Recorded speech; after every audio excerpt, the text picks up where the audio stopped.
tu na kan la sak tur hi ms fan ai na ron request ania christian labua a om lawa ka pathian ni om rengi ni si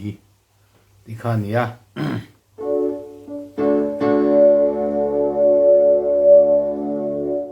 swal thim thuk ta ka pilaka bolai pe dong le cha vi karum trina chat tung thei si lo chat na reng nei lo chu amangai na in mi zong ta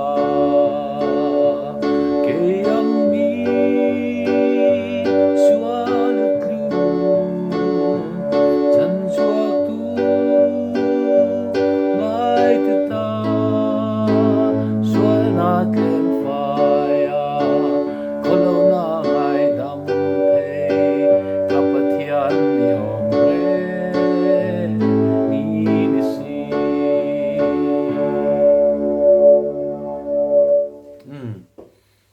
kan sakhat dewa lahi alo rei vele deu towa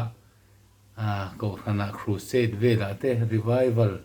camping vel te kan sakhut thut thin khan ya la thatak mai nia khatiang chi lo khan a base nen khan a sak thei boka sale chinila swal thim thuk ta boka bilai pe dong le sa vi karum trina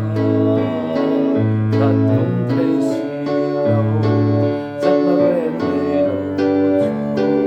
amangai na in mi